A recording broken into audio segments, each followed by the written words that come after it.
You mentioned there was one player who had a good game apart from the rest. Yeah. I disagree, but we know who the one player that you're referring to. So let's talk about him because this is a player that I think a lot of people have missed because his job was to be a healthy scratch last year.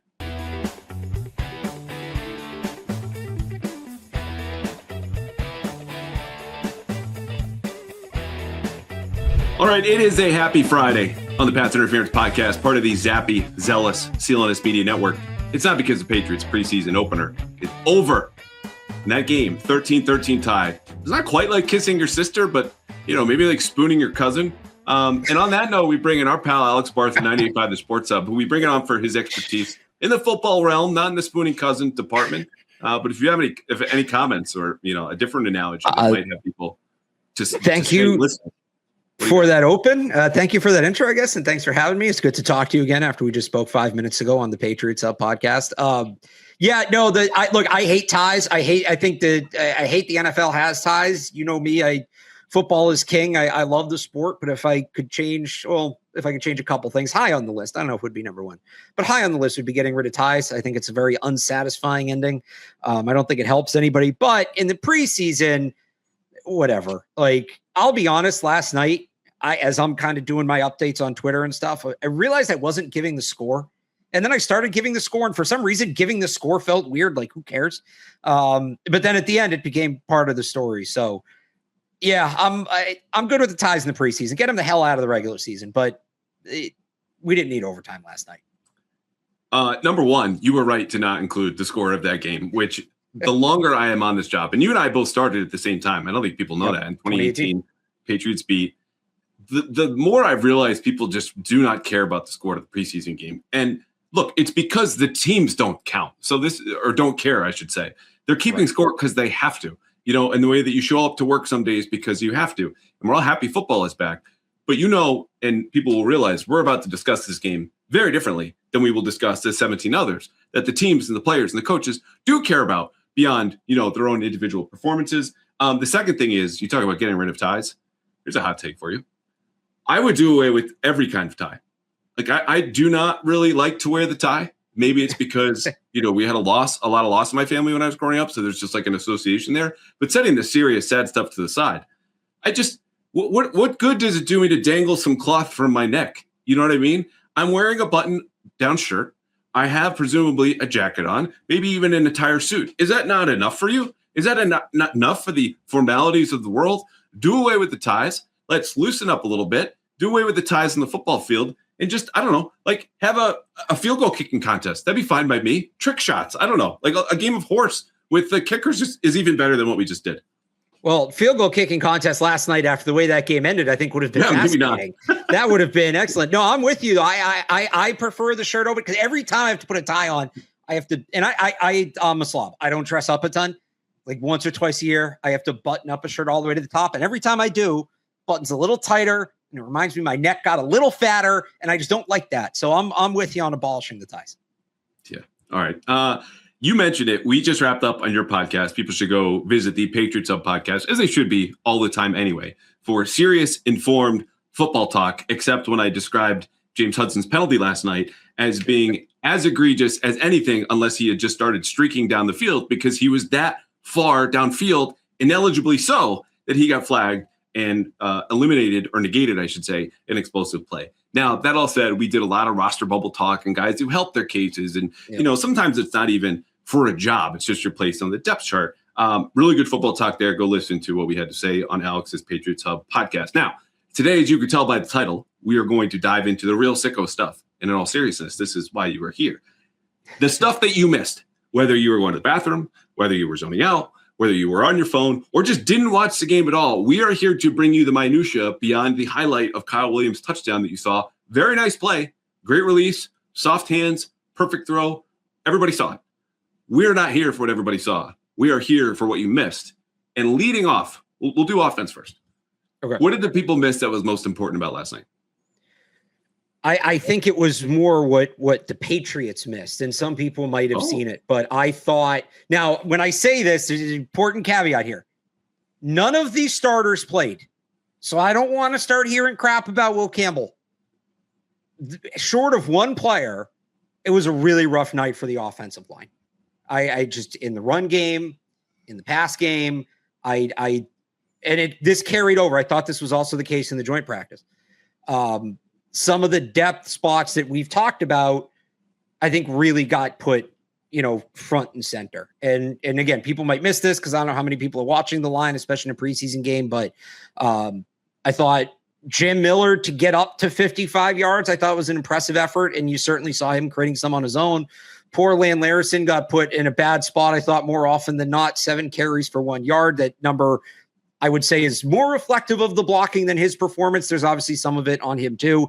And then just some issues in pass protection. I go to the play where Caleb Lomu didn't give up a sack. The only reason he didn't is because James Hudson got beat quicker up the middle. So I feel good about where the Patriots starting offensive line is. I think that they made some improvements externally with Elijah Vera Tucker. I think Jared Wilson's going to be better at center than he was at guard. And yes, I buy into the work Will Campbell put in the offseason. But you're as great as it would be, and nobody roots for injuries, you're not going to have all 5 guys for all 17 games. That's just not how football works. Unfortunately, it's not Madden. You can't turn injuries off. And short of one player, Marcus Bryant, who's been their top backup tackle, there's some concerns about what happens when they lose a guy. I don't know who their top backup guard is right now. I mean, it's probably Ben Brown, but just over the course of the summer, he's been better. I feel good about him as the backup center. There's been some more issues when he goes to guard. He also got hurt last night, was wearing a brace after the game, as you mentioned on my show. Andrew Rupsich is kind of a hybrid tackle guard who's been okay, and he struggled at times last night. James Hudson's been their next guard. He did not have a good night. We still haven't seen Caleb Lomu at guard, so maybe we start to see more of that. I thought it was an up and down night for Caleb Lomu too. Saw some flashes, saw some of the first round talent, but also saw a player that looks like he's changing positions. So that was my big takeaway with the offense. Was I feel a lot better about the starting offensive line, and I think that's a good thing, and I think a lot of people feel that way. I also felt better about the depth coming into camp. I was like, wow, short of like maybe their 5th guard, we might not really have to worry about the line at all this year. It looks like you could become a house of cards pretty quickly. And when you consider Elijah Vera Tucker's injury history, Morgan Moses' age, the fact that although I like Jared Wilson at center, he's playing that position for the first time in his career. Like, again, it'll be good to start. They need a lot to happen for it to stay that way. Okay. Let me start here. Let's start with the good. You mentioned There was one player who had a good game apart from the rest. Yeah. I disagree, but we know who the one player that you're referring to. So let's talk about him, because this is a player that I think a lot of people have missed, because his job was to be a healthy scratch last year. He was a 7th round pick. Yep. He didn't play, and by his own admission had some maturity issues. So there was stuff off the field that, I haven't bothered to ask him in depth about, but he's admitted he is a more mature, better, stronger player. And this is Marcus Bryant. He started at left tackle last night. He has been Will Campbell's primary backup at left tackle. And when he was the starter last night, he gave up 0 pressures. He had a couple of excellent double teams in snaps and run blocking. You saw his length show up, which, because you're in the draft sickos committee, and I think just got promoted to vice president, as I last heard. His length is real. Like, these are almost 35-inch arms. So when people clown Will Campbell for being, 31 inches or around there, like it's just a major difference in body type. It's also just a big difference for a player that, if you're the Patriots, I tweeted this already, you're cautiously optimistic about your depth at tackle. So for all the that we're doing over Ben Brown, because we have nothing better to do over week 1, and I'll mention him in a second, Marcus Bryant had a very good half of football. And it's important because it wasn't just one half against backups. This is a continuation. This is a trend that is developing for him, who has been better than Caleb Lomu in one-on-one pass rush drills. He has been entrenched at left tackle. And if he can just stay put and be a good backup there, it lets Lomu spend most of his time at right tackle, where the Patriots envision him to be their starter of the future. And if he can be the swing tackle now, great. But that pressure lessens if Marcus Bryant is good. He was good last night. Number 2, the reason I disagree is because I think Lomu is, just like people talk about referees, right? Like, if you notice the offensive lineman, they're probably having a bad day. There was the penalty. There was a run stuff on a toss play to the right where they lost 4 yards in the first half. What people didn't notice is that he also gave up 0 pressures. And you did say he did get beat pretty quickly there. And it would have been, probably a quarterback hit in there. But part of the reason he didn't give up any pressures, and this also is true for Marcus Bryant, there are a lot of cut blocks, and there were a lot of chips, and there were some tight ends that were staying in to block. So the Patriots coaching staff was cognizant of having a rookie at a new position, playing a full half of football for the first time in the NFL. And they did give Caleb Lomu some help. The fact that it largely went well, I think, is a good thing that we should acknowledge. Well, understanding, you and I both agree that Marcus Bryant, as much as no one wants to hear this, is probably a little bit better player right now than Caleb Lomu. Not as talented, not as physically gifted, doesn't have the same pedigree. And it's August 14th. So frankly, to some degree, who cares? But that's just what it is right now. And it's both a credit to Bryant and just the fact of where Caleb Lomu is right now as he transitions to the NFL at a new position. Yeah, I think that's all fair. I felt like this game was kind of just a natural extension of what Lomu's been in camp, which is you see the moments where, yeah, this guy's a first-round talent, and he has this athleticism, and you see why that they not just took him where they did, but traded up to get him. You also see a guy that at times it's like, oh, yeah, okay, he's learning a new position. Like that, he's still learning how to do this. This is kind of all in the works right now. So I kind of came away from last night with Lomu feeling how I have the whole time, which is I get why they made the pick. I still understand the pick. I still like the pick. If they didn't have Morgan Moses, I'd probably be worried. But the fact that they should at least get some time out of Morgan Moses, if not the full season, and they have time to continue to develop him, the tools are there for him to be developed. Like that much has been apparent. So I thought it was just some more of that last night, which is the first round talent paired with he's learning a new position and just the jump to the NFL and Utah's offense. I know Evan Lazar has written some about this and talked about this. Like it was very tackle friendly last year.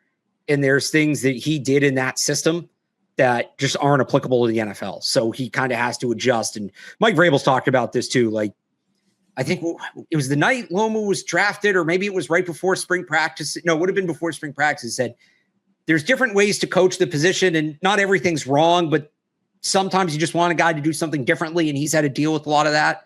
And I think you're still seeing him going through the growing pains of that. All right, we're almost there.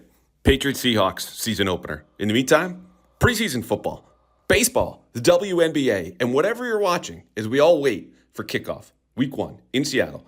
You got to jump on PrizePicks. And now is better than ever to jump on PrizePicks if you're new, because if you download the app today, you will get $150 instantly in lineups if you win your first $5 lineup. And here's how it works. You pick players who come with stats. You go more or you go less on that stat. And sometimes you can even tweak the number. If you don't like player numbers and stats, fine. You can go winners or totals or spreads, all at PrizePicks, America's #1 sports pick app. We're doing picks on the Pass Interference podcast for every Patriots preseason game and regular season game. So you can ride with my picks, you can fade them, you can show me you know better, or Efton Chisholm's going to go off, or actually be Romeo Dobbs, whoever it is, you can make your picks over at PrizePicks. And if you sign up now, again, this is the deal. Download the app today, use code CLNS to get $150 instantly in lineups if you win your first $5 lineup. One more time. Download the app today. Use code CLNS to get $150 instantly in lineups if you win your first $5 lineup.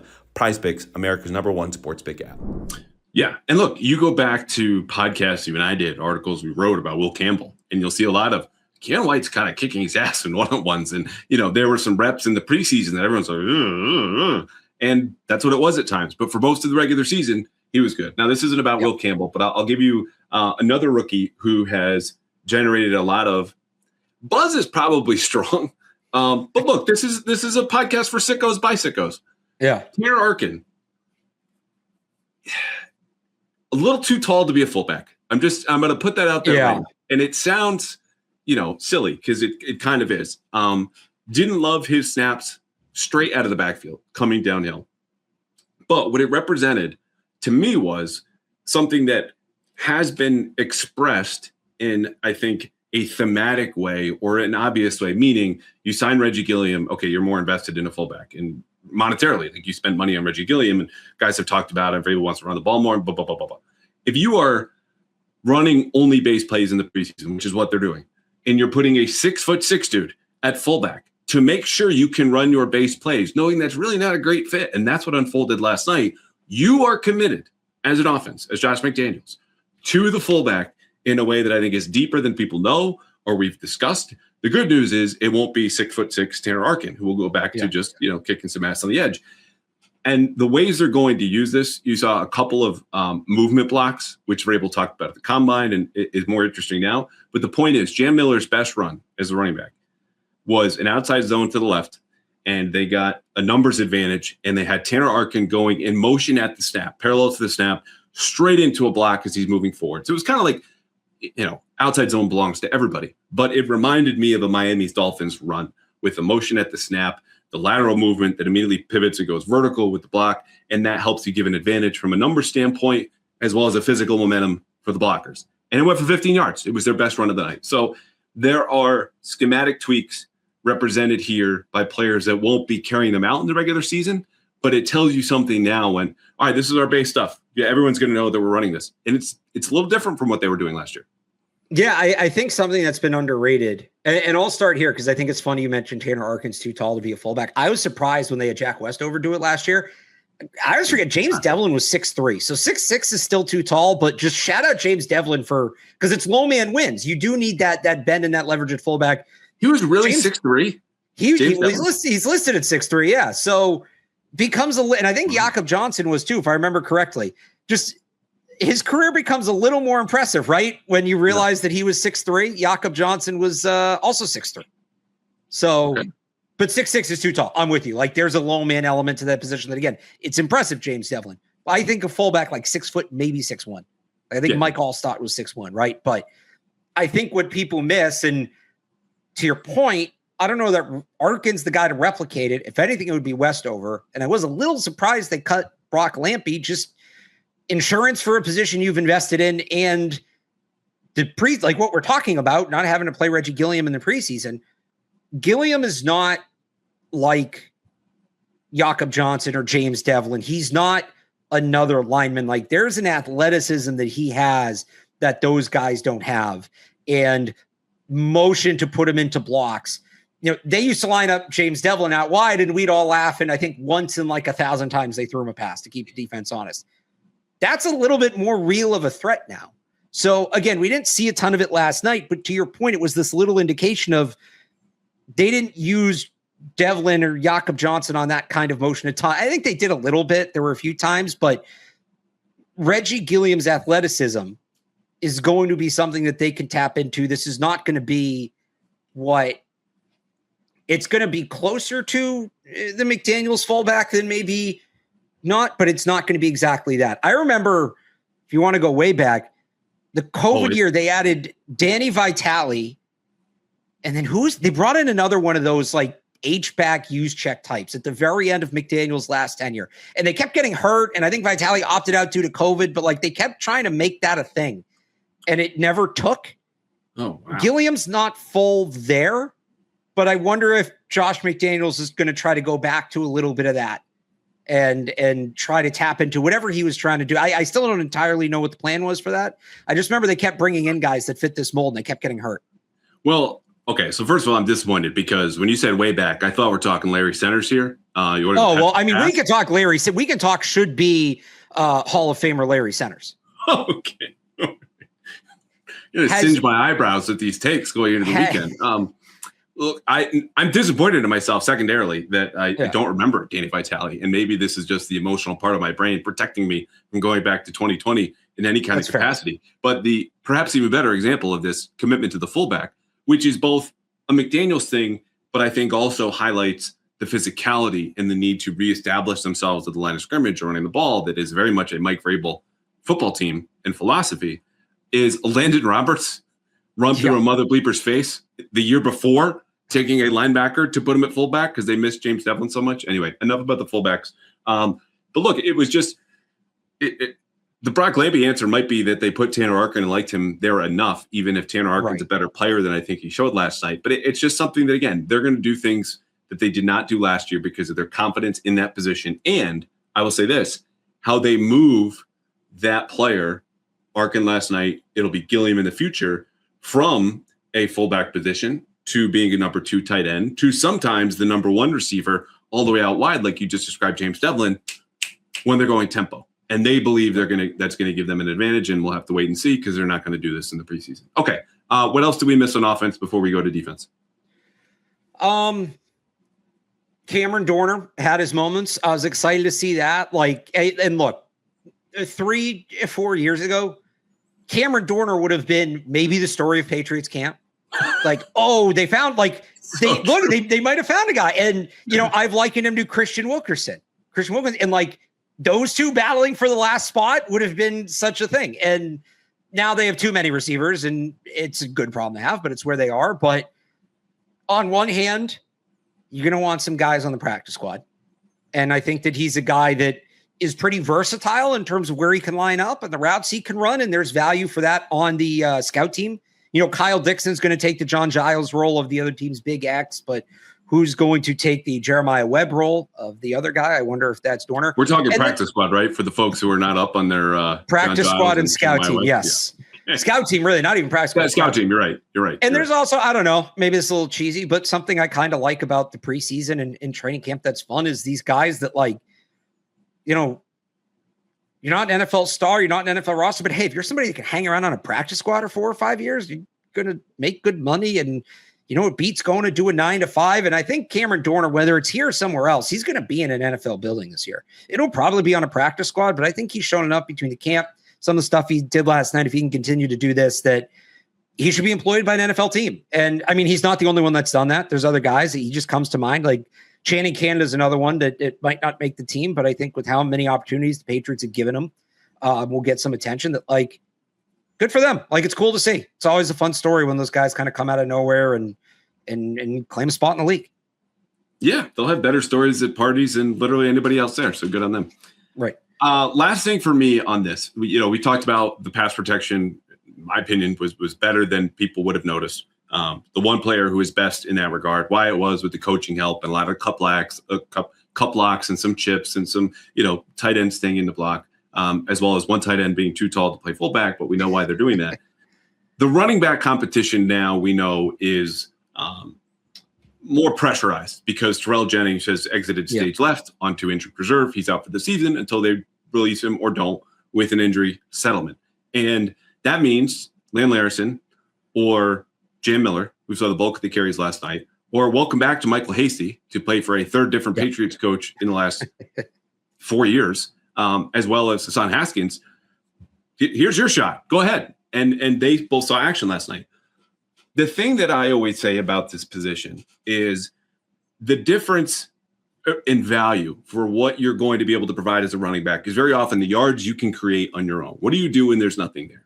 And it's a fine line, right? Because you can have the Barry Sanders we all remember and love, and Saquon Barkley runs like this to some degree, where you make a jump cut and you go backwards and then you stay backwards, and that loss is something that wasn't there before, but you tried to create a play. Or you jump cut, make another jump cut, and you're off to the races because you're a spectacular player. But the point is, more often than not, the yards gained on the ground are provided by the offensive line. The difference is when they're not, what can you do? Here's what the Patriots running backs did in terms of breaking tackles, according to PFF last night. Jim Miller, 1 missed tackle forced.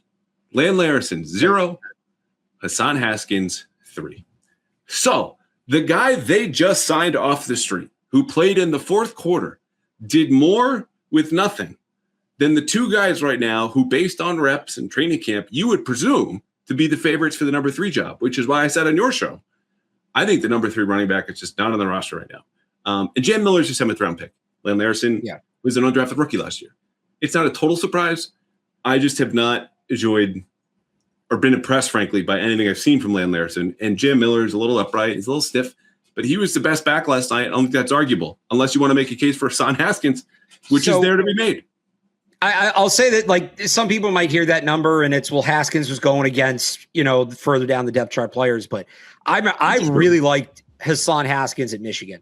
I like backs that make you work to tackle them, that maybe don't do some of that jump cut stuff and just my shoulder pads going in your chest. What are you going to do about it? And when they got him to the outside last night, the defensive backs couldn't bring him down on their own. It took 2 or 3 guys to get there. Now, he was a Vrabel pick in Tennessee in the 4th round. That's a pretty significant investment for running back. Goes there for 2 years, gets cut, gets claimed off waivers by the Chargers, had an injury in there, missed some time due to a legal issue in there as well. So he hasn't totally panned out in the NFL, but looked like the guy from Michigan last night. And if That's what they want their third back to be. And you go back to what Terrell Jennings was last year. Just don't get tackled for a loss. Don't fumble the ball. Just beat up on the defense a little bit while these other guys get a rest. Haskins is like, he's not exactly 230, but he's 220 something. He's 6'2", 220 something. They don't make a lot of running backs like that, especially in the modern game. If roster cuts were today, pending them bringing in somebody else, I think Jam Miller probably has a slight edge. Ask me again in a week. Ask me after they play Philly, and Hassan Haskins has another week in this system. Hassan Haskins might be the answer. I think Hassan Haskins has just as much of the internal candidates, has just as much of a shot as the other two guys, because if they want bully ball, which is what their offense is going to be, you're not going to find a more bully ball back in this room right now. I was a little surprised he was still unsigned. I know he'd been dealing with an injury. Maybe that was part of it. I kind of lit up when they signed him. Like, okay. Well, I'm just saying, like, for August, whatever it was, August 11th, it's a pretty good get for August 11th. Is there a signed Hassan Haskins jersey above the laptop that you're speaking into right now? I'm usually not a Michigan guy. I just like running backs that initiate contact. Okay. And he does that, and he does that emphatically. So I imagine my thought when they drafted him, and I thought I was going to get to watch a backfield of Derrick Henry and Hassan Haskins for 17 games a year. Just we can never share this audio with Felger and Mass. This is a safe space here. You will not be made fun of. But I just there are better backs out there, and that is my point. I think the Patriots. Yeah. So this is just looking at it internally. Like if they keep it in the building, I think Hassan Haskins has good a chance as those other two guys. Fair. Okay. Defensively, let's go a little quicker. And I said this on your show. I tweeted it last night, but I think it bears repeating because this is some of the coaching stuff that I think most people miss.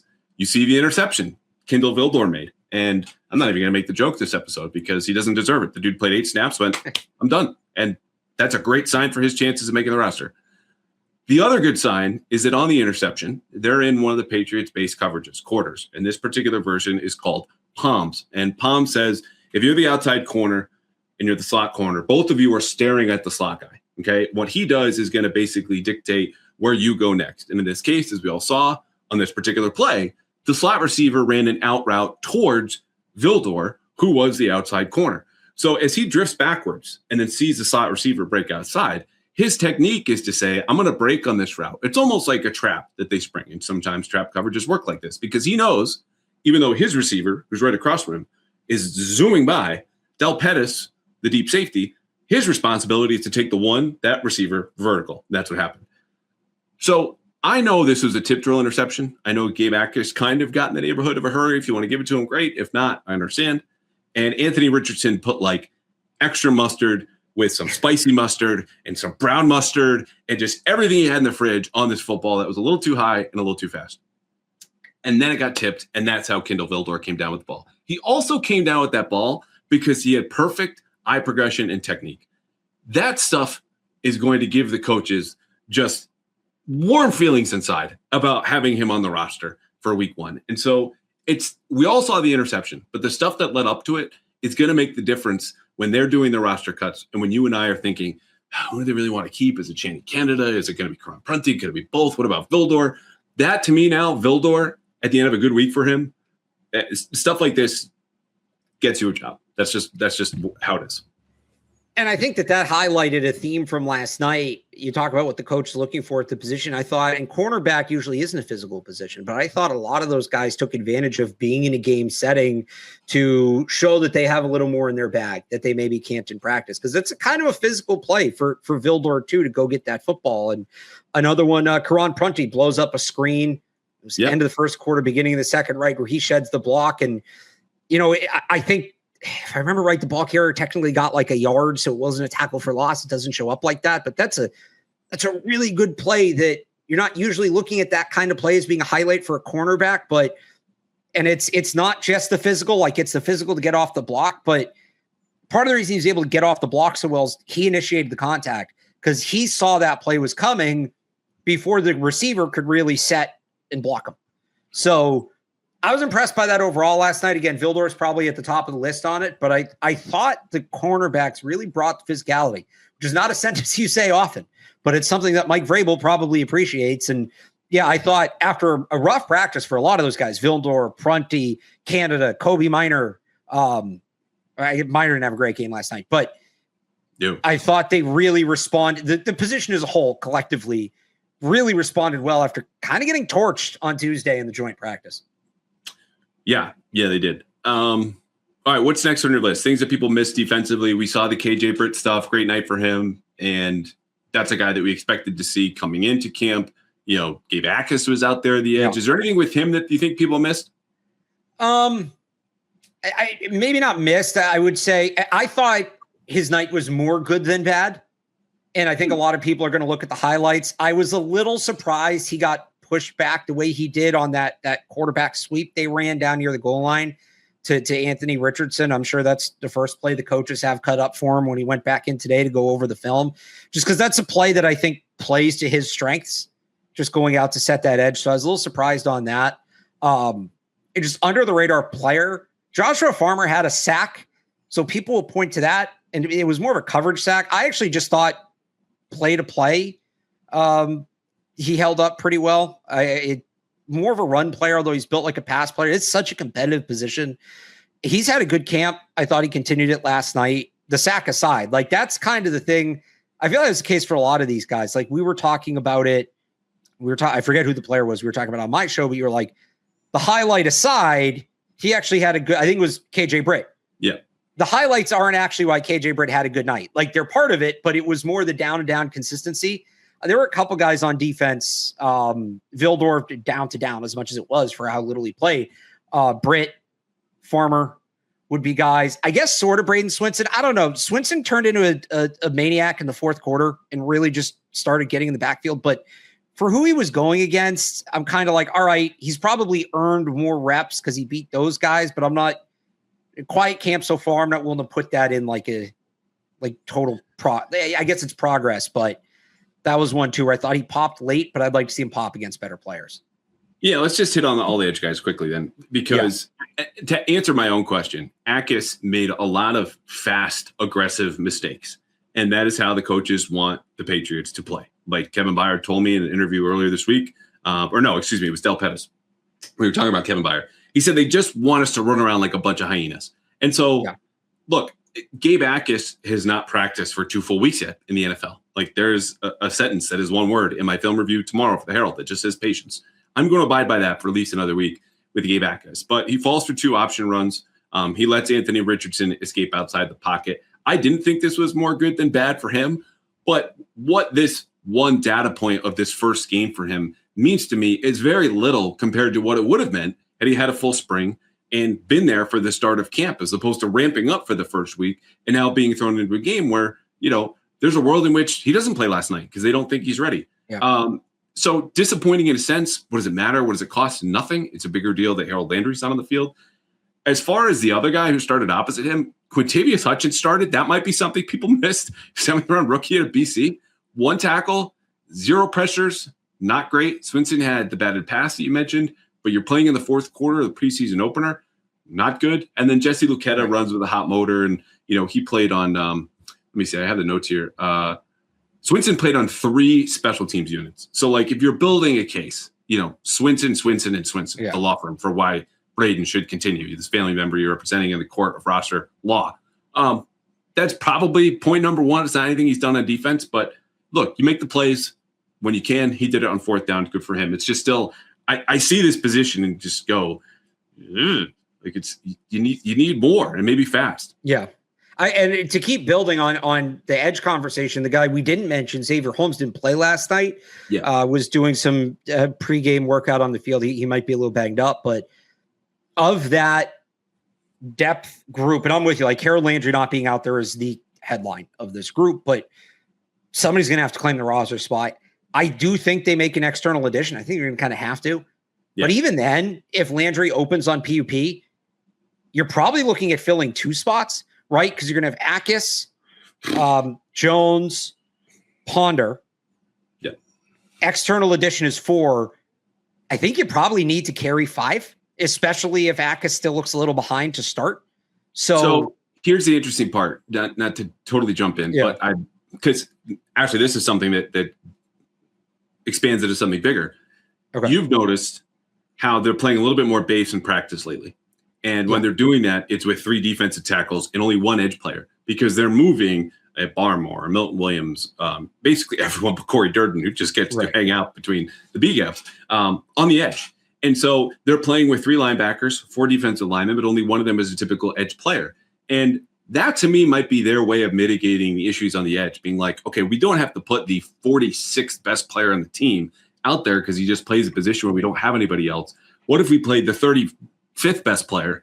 Give me a 3rd defensive tackle. Corey Durden plays a lot more. And we just bump out the guy on the edge. Last night, it was Jeremiah Farms. And this happened when Swinson actually moved off the ball. It didn't look great, didn't go great. But the reason I bring that up is not to say like, okay, this might happen. It's to zoom even further out and go, did you notice who started in the very first play? They were in nickel personnel, but there was just a slight difference from more of the nickel they played last year. There was like 1 swap positionally that they had. Trying to remember who the starters were. I think Akis did start, right? So who was the other edge guy? So it wasn't edge. It was in the defensive backfield. I don't remember. Who was it? They had 3 safeties. And this was a grouping that they were almost loath to use last year. And they used 3 safeties against a 2 tight end look. You fast forward to the second quarter, the Colts are again at 2 tight ends, and they're in base.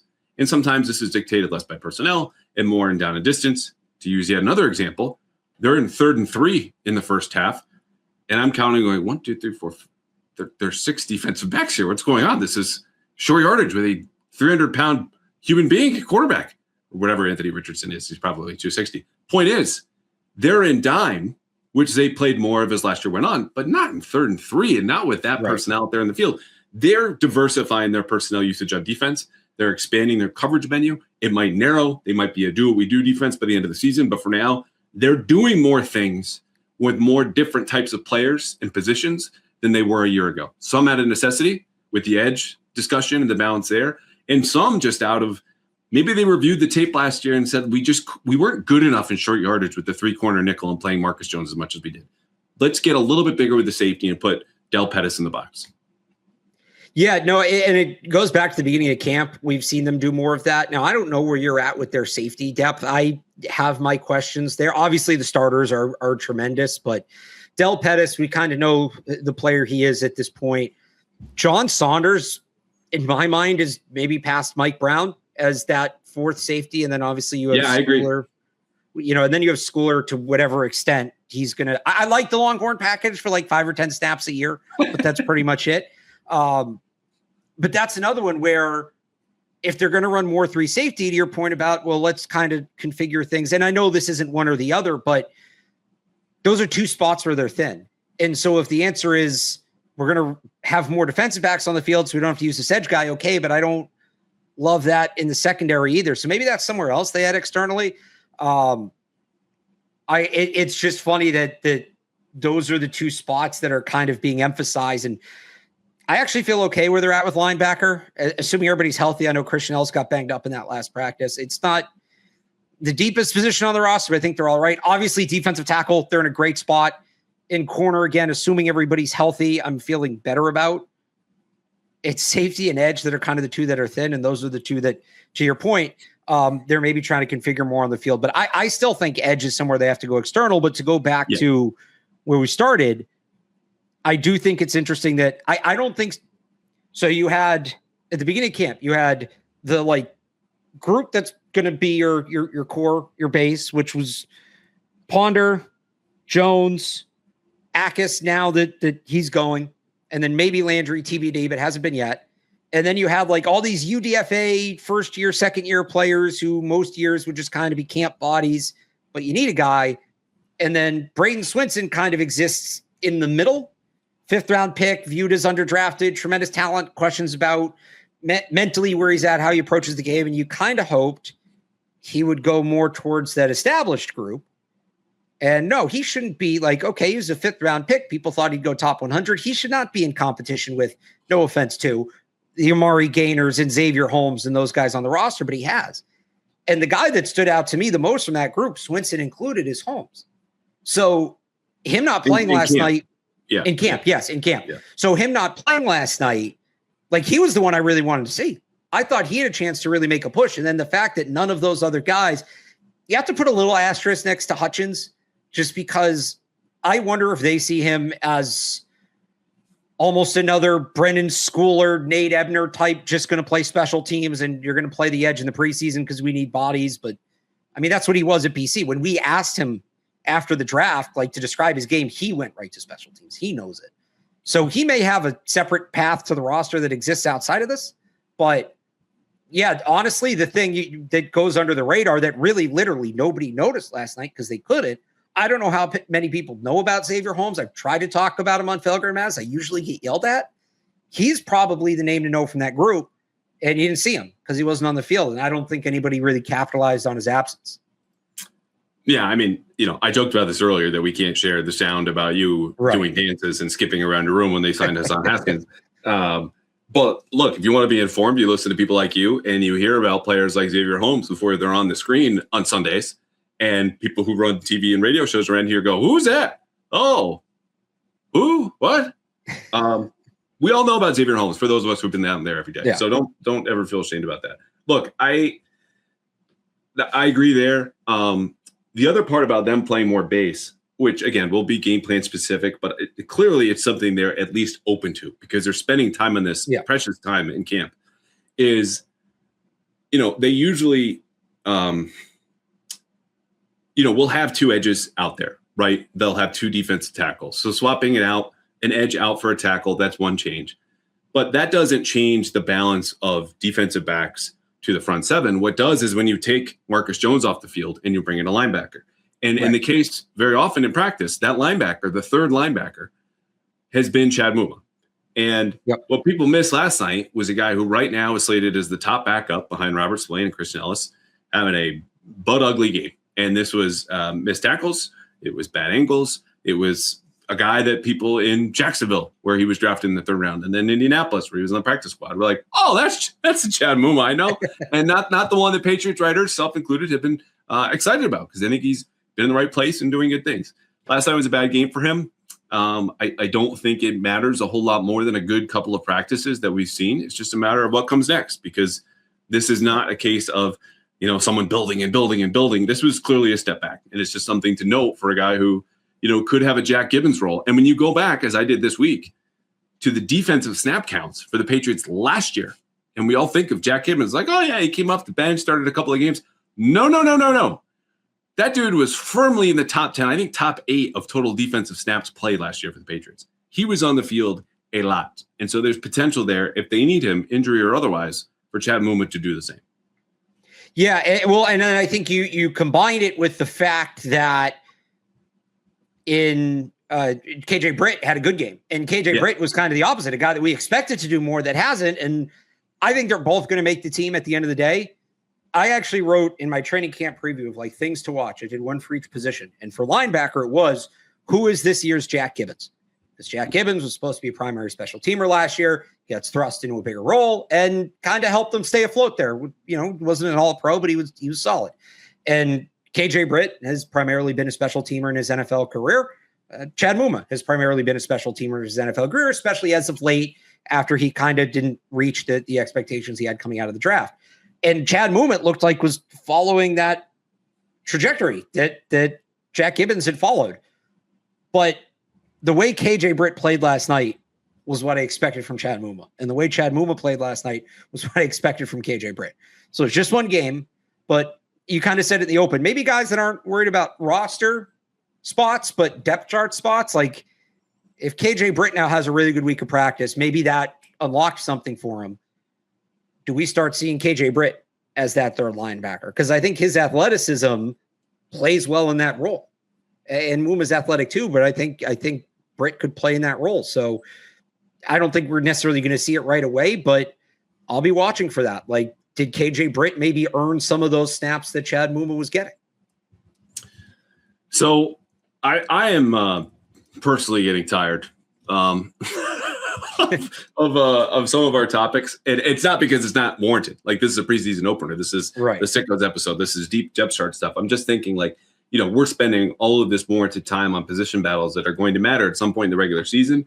But look, this upcoming week with the Eagles in for 2 joint practices and then the second preseason game, which should be the only time we see Drake May, if at all, in the preseason, is the biggest week of the summer. So it's a good thing KJ Britt had a good game. It's not so great Chad Mumba didn't. Ultimately, we know the season is going to come down to the guys who are on the sideline and weren't on the field, but the guys who you saw last night will have important roles. And I'm going to end on this. Nnamdi Obi-Izor was one of 3 guys who played on all 4 special teams units. And in one last bit of sicko trivia, can you guess the other 2 players who were on all 4 special teams units? Punt return, kickoff, and kick return. Ooh. Was Mike Brown one? Yes. Mike Brown, yeah. I thought I saw him out there a good amount. Akis was out there a lot, but I don't think he played on field goal. So it wouldn't be him. Correct. Oh, I'm not accounting for field goal here, but you're right to not guess Akis. Okay. Yeah. I hear what you're saying. Okay. So Mike Brown was one. I don't think the other was Del Pettis. Was it Karan Prunty? No. Right position, though. This is your last guess. Right. All right. So it wouldn't have been Vildor. He's a veteran. I don't think I saw Minor out there on one of the kickoffs. He's going to get it. Crossley? Oh, Marcellus Dial, my friend. That's who I meant. Because he used a good special teamer before he tore his ACL. I should have gotten that. I should have gotten that before I got Mike Brown.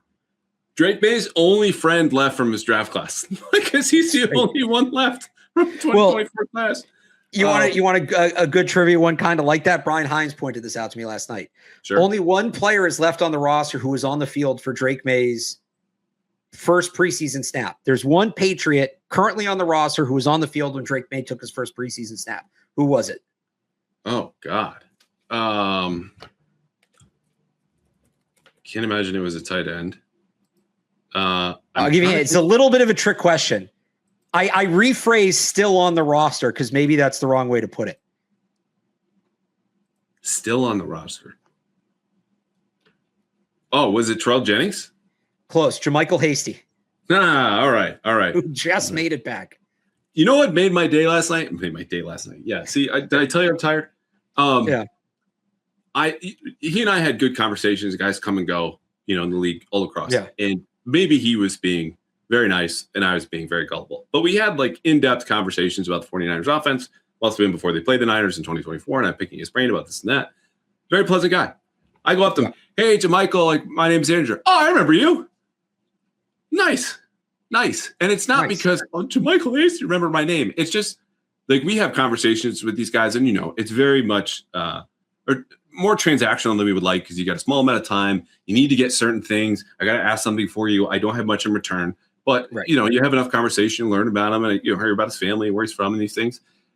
I was appreciably glad. Stock up for me seeing JaMychal Hasty back in the building. A very nice guy last night who, as I think we said earlier on your show, played for his 3rd Patriots head coach in 4 years. Crazy. Okay. We should go. You have to go. And this was a blast. I know I said I'm tired. I know I said that last night made my day, but I will get my rest. We'll be back tomorrow. The Patriots have something like 5-6 straight practices coming up, and then that game against the Eagles. And we'll have more podcasts coming up. But listen to Alex, 98.5 The Sports Hub, Patriots Hub podcast. Catch 22. You're freaking everywhere, man. So I'll be on Nesson in 20 minutes. Yeah, there you go. All right. Be well, buddy. You too, man. Thank you.